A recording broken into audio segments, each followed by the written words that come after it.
तो वेलकम बच्चा पार्टी, बहुत बहुत स्वागत है आप सभी का आज की क्लास में। और मैं आप सभी के सामने अंकित और आज की पॉलिटी की क्लास लेकर आया हूँ। बच्चों, तो आपको बहुत ही अच्छा लग रहा होगा। चलिए, अभी हम कहाँ तक पहुँच चुके थे। हम सभी ने संविधान सभा की कार्यप्रणाली वगैरह का सब कुछ रूपांतरण और उसको व्यवस्थित पढ़ लिया था। और चलिए इसके आगे चलते हैं। स्वतंत्रता अधिनियम द्वारा परिवर्तन, है ना। स्वतंत्रता अधिनियम द्वारा परिवर्तन,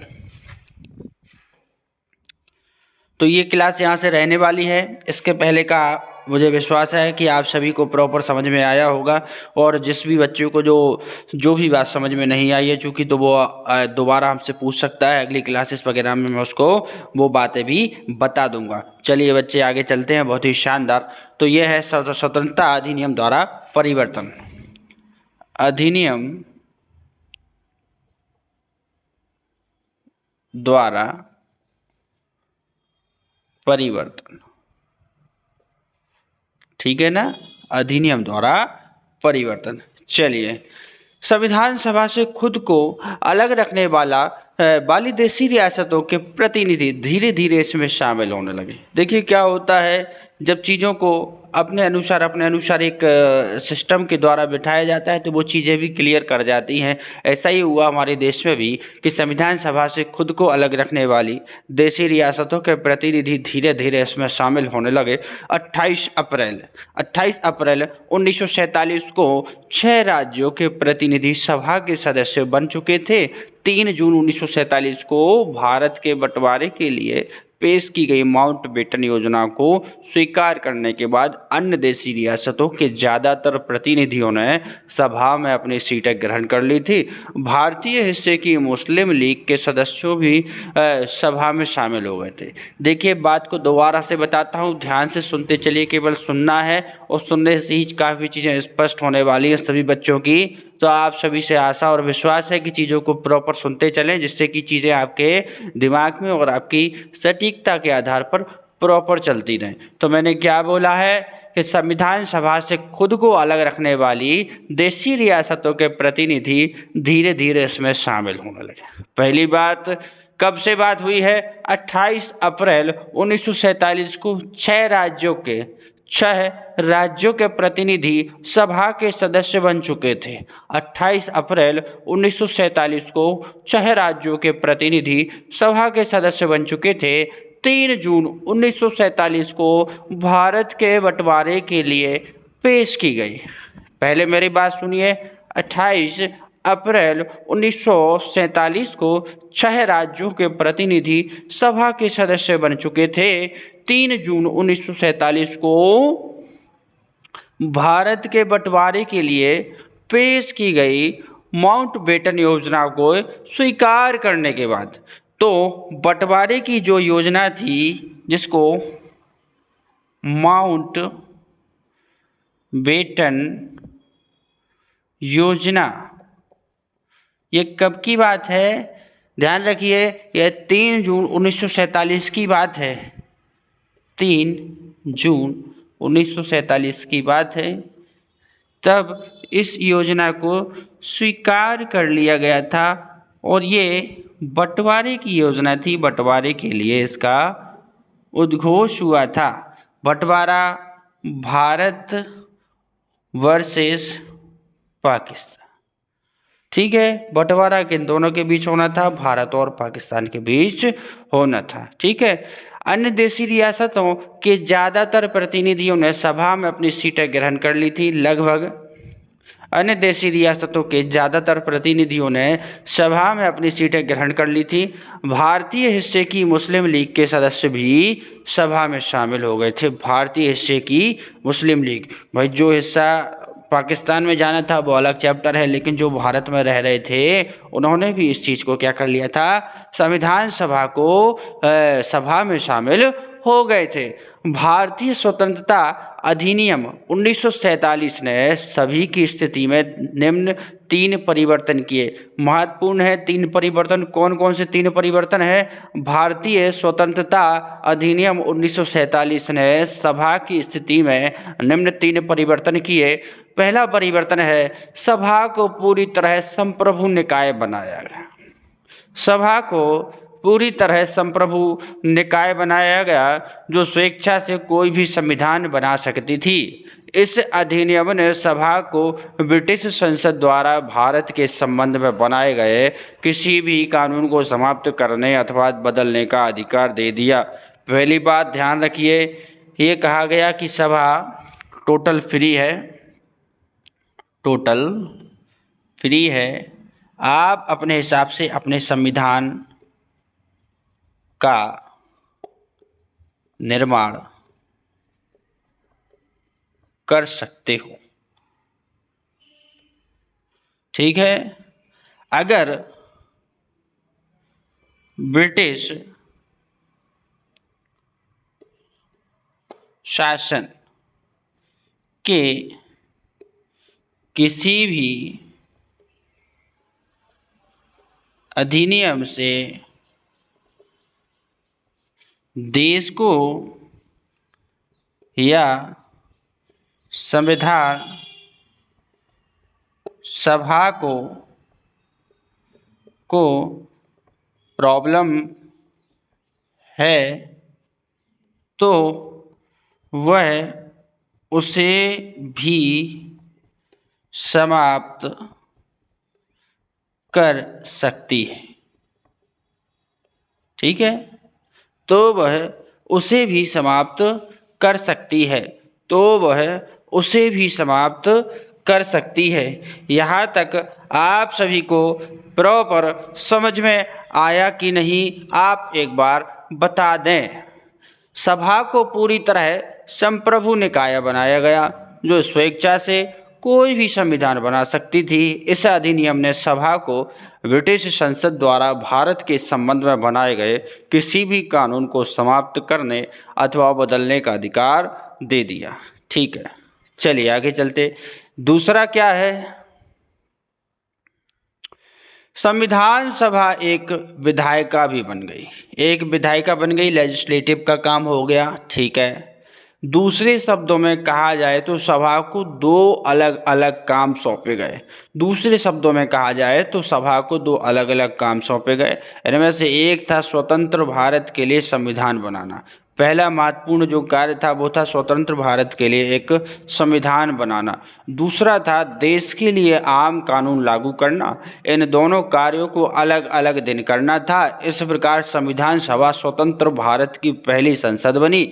जब भी सभा की बैठक संविधान सभा के रूप में होती, इसकी अध्यक्षता डॉक्टर राजेंद्र प्रसाद करते। जब संविधान सभा के लिए इसकी बैठक होती, इसकी अध्यक्षता डॉक्टर राजेंद्र प्रसाद करते, और जब बैठक बतौर विधायिका होती तब इसकी अध्यक्षता जीबी मावलंकर करते। संविधान सभा 26 नवंबर 1949 तक इन दोनों रूपों में कार्य करती रही।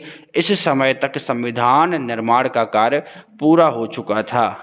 ये बात अगर समझ में नहीं आई है, दोबारा से बताता हूँ, प्रॉपर सुनते जाना है, प्रॉपर समझते जाना है। इसके बाद जो समझ में ना आए तो आप एक बार कमेंट में और सामने भी हमसे बोल सकते हैं, ठीक है। दोबारा से इस दूसरे टॉपिक को शुरू करता हूँ। फर्स्ट वाला तो क्लियर है, आप सभी की समझ में आ गया होगा। संविधान सभा एक विधायिका भी बन गई, ठीक है। पहली बात, संविधान सभा एक विधायिका बन गई, ठीक है। पहली बात, संविधान सभा एक विधायिका बन गई, ठीक है। विधायिका के कार्य आप सभी को पता है, नहीं पता है तो आगे चलेंगे तो सब बता देंगे। परेशान होने की कोई आवश्यकता जो है नहीं है, ठीक है ना। परेशान होने की कोई आवश्यकता नहीं है। दूसरे शब्दों में कहा जाए तो सभा को दो अलग अलग काम सौंपे गए, दो अलग अलग काम सौंपे गए। इनमें से एक था स्वतंत्र भारत के लिए संविधान बनाना। पहला कार्य था स्वतंत्र भारत के लिए संविधान बनाना।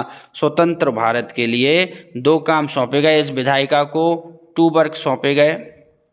एक संविधान का निर्माण, संविधान का निर्माण पहला काम। दूसरा काम था, पहला काम क्या था, संविधान बनाना, और दूसरा काम क्या था, देश के लिए आम कानून लागू करना। इन दोनों कार्यों को अलग अलग दिन करना था। तो तो बच्चों वो वीडियो कट गई थी, मुझे पता नहीं चला था, अचानक से मेरा जो कैमरा था वो थोड़ा स्टॉप हो गया था। तो मैंने बताया कि विधायिका के 2 काम बनाए गए, स्वतंत्र भारत की पहली संसद के रूप में इसको रखा गया। दूसरी बात ये थी कि जो हमारा संविधान था, हमारी जो विधायिका थी वो 2 भागों में बट गई थी। एक था संविधान का निर्माण, तो जब संविधान का निर्माण की चर्चा होती थी तो उसके लिए अध्यक्ष थे राजेंद्र प्रसाद, और जब देश को चलाने की बात होती थी, देश के लिए नए कानून बनाने के लिए बात होती थी, तो जो है उसके अध्यक्ष जीवी मावलंकर थे। और दूसरी बात, ये दोनों कार्य अलग अलग दिनों में संपन्न कराए जाते थे। यहाँ तक मैंने पढ़ा दिया है। और विधायिका, हमारी जो संसद है, भारत की संसद को क्या बोला गया? स्वतंत्र भारत की पहली संसद का नाम दिया गया है। स्वतंत्र भारत की पहली संसद का जो है नाम दिया गया है। यहाँ तक आप सभी का क्लियर है? चलिए, मैंने क्या बता दिया है, इसकी अध्यक्षता जीवी मावलंकर किया करते थे। संविधान सभा 26 नवंबर 1949 तक इन दोनों रूपों में कार्य करती रही। ध्यान रखना, संविधान सभा 26 नवंबर 1949 तक इन दोनों रूपों में कार्य करती रही। ये दोनों रूप कहाँ तक रहे? 26 नवंबर 1950 तक इस दोनों रूपों में जो है हमारी संविधान सभा कार्य करती रही। इन दोनों रूपों में हमारी संविधान सभा कार्य, इस समय तक संविधान निर्माण का कार्य, मतलब सीधी सी बात है, जब तक संविधान निर्माण नहीं हुआ था तब तक हमें इसकी आवश्यकता थी, क्योंकि देश को चलाने के लिए इसी संविधान के माध्यम से जो है देश को संपूर्ण तरीके से चलाना आवश्यक माना और समझा गया था। तो बच्चा पार्टी, यहाँ तक आप सभी का, मेरे हिसाब से यहाँ तक आप सभी का क्लियर हो चुका है। आगे बढ़ते हैं। मुस्लिम लीग के सदस्य कौन कौन? मुस्लिम लीग के सदस्य पाकिस्तान में शामिल हो चुके क्षेत्रों से संबंध। बात समझिए, मुस्लिम लीग के वो सदस्य जो पाकिस्तान में शामिल हो चुके, ठीक है, भारतीय संविधान से सभा से अलग हो गए। इसकी वजह से सन 1946 में माउंटबेटन योजना के तहत तय की गई सदस्यों की कुल संख्या 389 सीटों की बजाय 299 तक आ गिरी। ये बात ध्यान से समझिए। थोड़ा सा बोर्ड को इरेज कर लेता हूँ क्योंकि जगह मेरे हिसाब से तो नहीं मिल रही है मुझे। अब ये बात यहाँ तक संपन्न भी हो चुकी है, तो हो सकता है आप सभी की बात समझ में आ भी गई है आप सभी को। बच्चों, चीज़ों को मेरे साथ ही पढ़ते चलना है, मुझसे ना अलग भागना है, ना मुझसे दूरी बना के रखना है, मेरे साथ ही चलते रहना है। तीसरी बात बिल्कुल ध्यान से सुनिए, महत्वपूर्ण तीसरी बात है। दूसरी बात सबसे ज़्यादा इम्पोर्टेंट थी। फर्स्ट वाली बात में जो है जानकारी दी गई थी कि अब हमें किसी से कोई मतलब नहीं है, हम अपना देश का संविधान अपने तरीके से बनाएंगे, जैसा हम सूटेबल लगेगा भाई उस तरीके से हम जो है काम को संपन्न करेंगे। तो इसलिए परेशान होने की किसी को आवश्यकता नहीं है, ठीक है। कोई बाहरी हस्तक्षेप की इनको आवश्यकता, हमें आवश्यकता नहीं है भाई। हम अपने देश का संविधान में तरीके से बनाएंगे, और हमें जो लग रहा है कि पुराने जो अधिनियम, पुराने जो कानून हैं, अगर उनसे हमारे देश को कोई आपत्ति है, कोई दिक्कत है, तो हम उसको तत्काल संसद की आपसी सहमति से उसको जो है बंद कर देंगे, ठीक है। मुस्लिम लीग के सदस्य, मुस्लिम लीग के सदस्य पाकिस्तान में शामिल हो चुके थे, ठीक है, तो भारतीय संविधान सभा से अलग हो गए। मुस्लिम लीग के सदस्य भारतीय संविधान सभा से अलग हो गए। इसकी वजह से जो 1946 में माउंटबेटन योजना आई थी ना, 1946 में माउंटबेटन,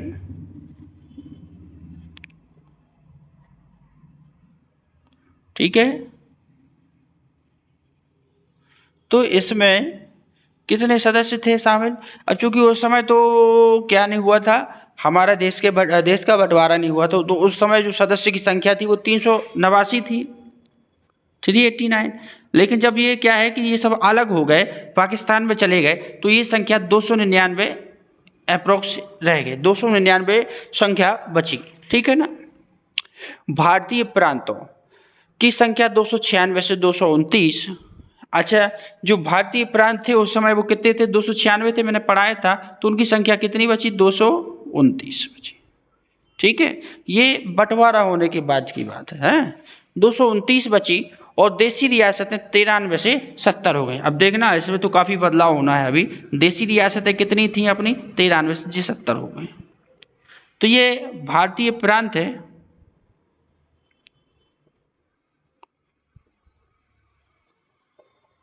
और ये है देसी रियासतें, ठीक है। भारतीय प्रांत और देशी रियासतें अलग अलग, और ये अपना टोटल है जिसमें से इतनी बची है, इन संख्याओं में ये आ गए। ठीक है, चलिए। तो 31 दिसंबर 1947 को राज्यवार सदस्यता को अध्याय के अंत में तालिका संख्या 2.4 प्रस्तुत किया गया है। अभी मेरी बात सुनिए, मैं क्या बता रहा हूं। अब अपने को इतना डीपली तो जाना नहीं है, अभी डीपली की आवश्यकता नहीं है, यहाँ तक आप सभी की बात समझ में आ गई है। ठीक है, अब देखते हैं अन्य कार्य थोड़े बहुत, और जो भी कार्य रहे हैं वो भी देख लेते हैं। वो भी चीज़ बात समझ में आ जानी चाहिए, तभी वो पूर्ण रूप से सटीकता वाला जो है माना जाता है। ठीक है ना। तो संविधान सभा के निर्माण और आम कानूनों को लागू करने के अलावा संविधान सभा के निम्न कार्य भी किए, जैसे इसने मई 1949 में राष्ट्रमंडल में भारत की सदस्यता का सत्यापन किया। देखो, संविधान सभा कानून के अलावा संविधान सभा ने निम्न कार्य भी किए। तो सबसे पहला कार्य क्या किया? मई 1949 में राष्ट्रमंडल में भारत की सदस्यता का सत्यापन किया। कब? ये तो मिटा लेते हैं, यहाँ तक चीज़ें समझ में आ चुकी हैं आप सभी को। काय को बेवजह लिखा रहने दें, है ना।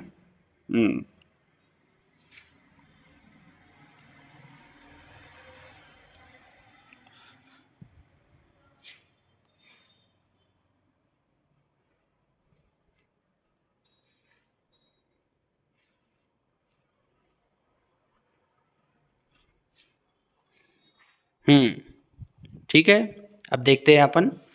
तो पहला क्या है? इसने मई 1949 में राष्ट्रमंडल में भारत की सदस्यता का सत्यापन किया।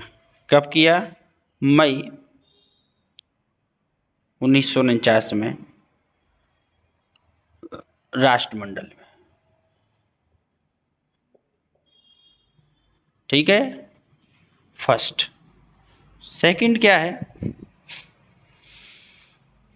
22 जुलाई 1947 को राष्ट्रीय ध्वज को अपनाया।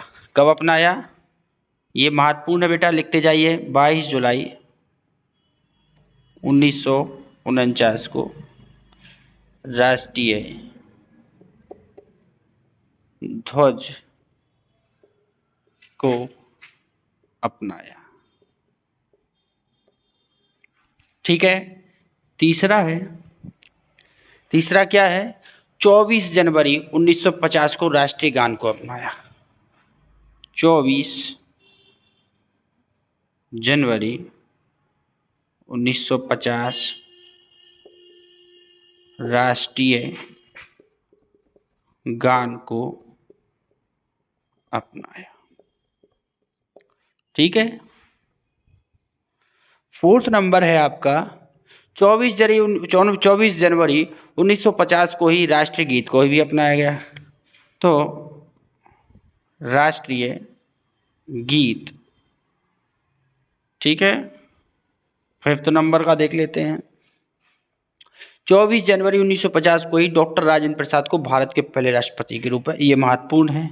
24 जनवरी 1950 को ही कौन पहले राष्ट्रपति?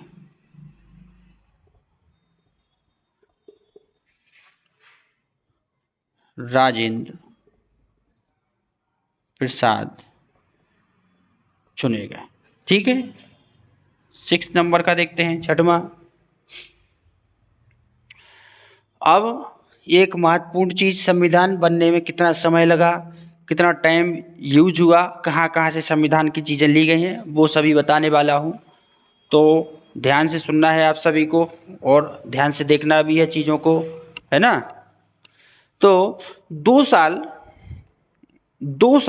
11 माह और 18 दिनों में, कब? 2 साल 11 माह 18 दिनों में संविधान सभा की कुल 11 बैठक।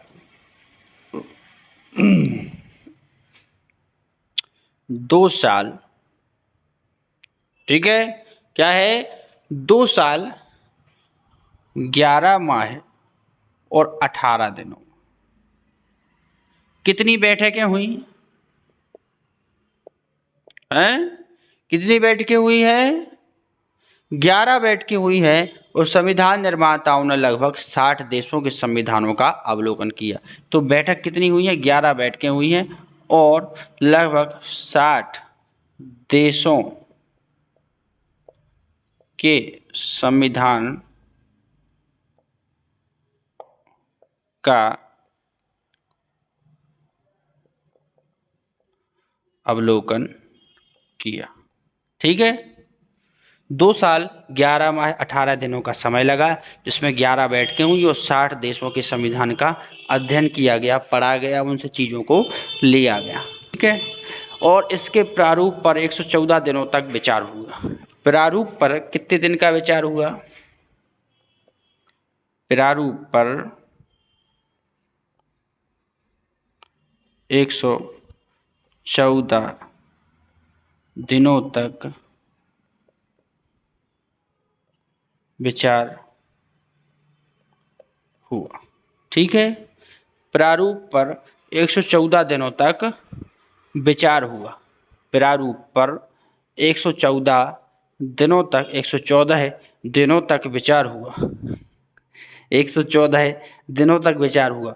बच्चों एक बात ध्यान रखें, मैं बुंदेलखंड क्षेत्र से हूँ, तो थोड़ी बहुत मेरी जो भाषा शैली है वो बुंदेली भाषा में यूज हो जाती है, तो इस बात का विशेष ध्यान रहे। हमारे यहाँ पे 14 नहीं बोला जाता है, 14 बोला जाता है, लेकिन आप सभी के सामने मैं 14 बोल रहा हूँ। हो सकता है कभी मेरे साथ त्रुटि हो जाए, थोड़ी बहुत बोलने में प्रॉब्लम हो जाए, तो उसको आप नज़रअंदाज करते चलिएगा, है ना। ठीक है, आगे चलते हैं।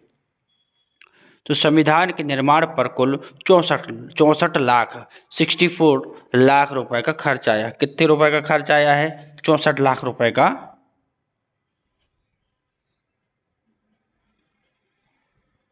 खर्च हुए। ठीक है, 64 लाख रुपए जो है खर्च हुए। ओके। यहाँ तक आप सभी का क्लियर है। 24 जनवरी 1950 को संविधान सभा की अंतिम बैठक हुई। अंतिम बैठक मैंने पहले भी बताया था, 24 जनवरी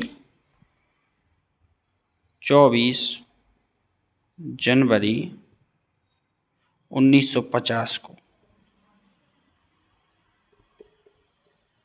अंतिम बैठक। ठीक है,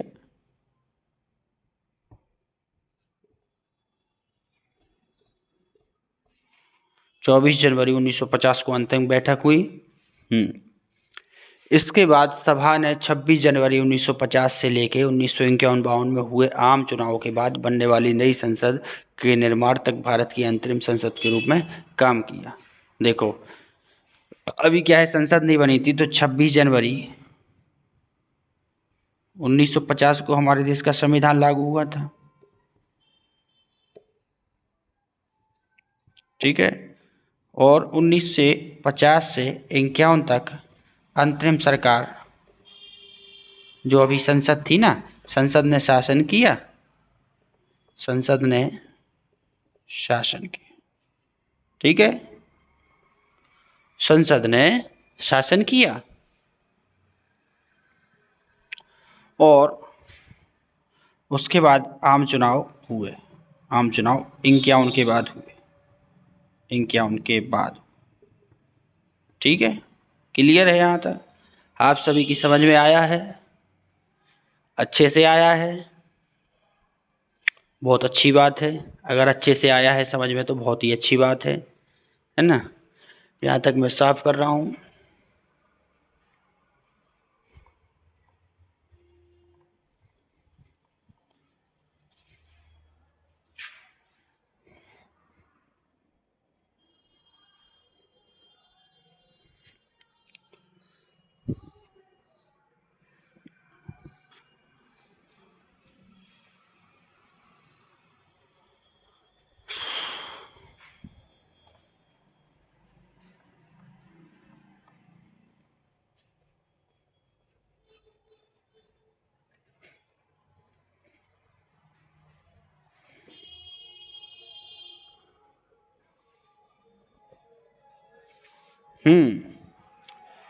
अगला जो है टॉपिक बहुत ही शानदार है, संविधान सभा की समितियां। संविधान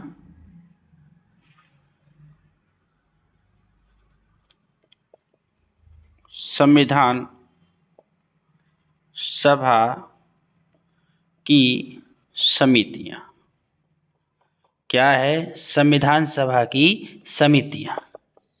ध्यान रखना है, संविधान सभा की समितियों में संविधान सभा ने संविधान के निर्माण से संबंधित विभिन्न कार्यों को करने के लिए कई समितियों का गठन किया। इनमें से 8 बड़ी समितियां थी तथा अन्य छोटी। इन समितियों तथा इनके अध्यक्षों के नाम इस प्रकार हैं। सबसे बड़ी, देखो ध्यान रखो, केवल समितियों के नाम लिख रहे हैं, अपन को ध्यान रखना है कौन कौन सी समिति है, जरूरी है, इम्पोर्टेंट है, महत्वपूर्ण है, उन सभी का आपको जो है ध्यान रखना है अच्छे से।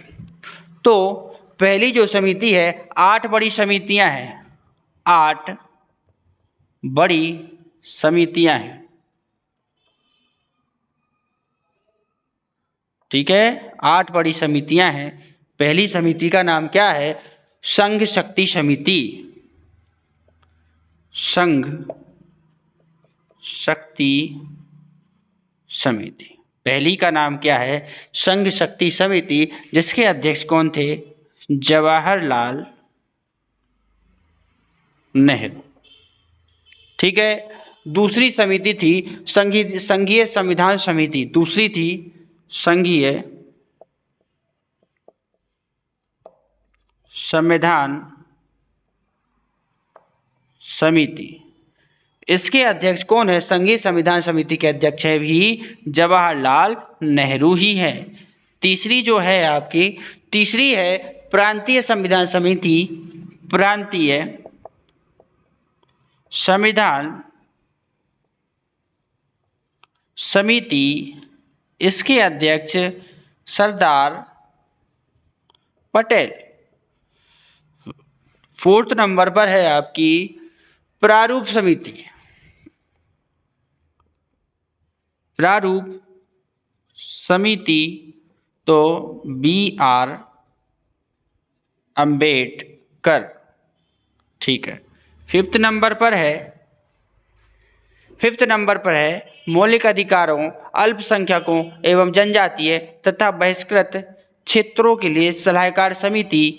सरदार पटेल इस समिति के अंतर्गत। मैं ये सोच रहा हूँ इसके लिए अलग से क्लास बनाएंगे। तो बच्चों यहाँ तक जो इतनी लिख ली हैं वो आप अभी देख लीजिए। अगली क्लास में आपको पूरी समितियाँ और उसके संविधान की समितियाँ और पूरा सिस्टम बता दिया जाएगा। तो बच्चों आज की क्लास आप सभी को कैसी लगी एक बार कमेंट बॉक्स में ज़रूर बताएं, और वीडियो अच्छी लगी हो तो लाइक ज़रूर करें। बाकी पढ़ाई करना ज़रूरी है, छड़ करके पढ़ते रहिए, धीरे धीरे करके पढ़ते रहिए, एक दिन आप अवश्य लक्ष्य की ओर प्राप्त होंगे। और बच्चा पार्टी बहुत बहुत अच्छा लगा आप सभी के साथ जुड़कर, ऐसा ही आपको लग रहा होगा। और बच्चा पार्टी आज की क्लास को इसी समय समाप्त किया जाता है। मिलते हैं कल अगली क्लास में। जय हिंद, जय भारत।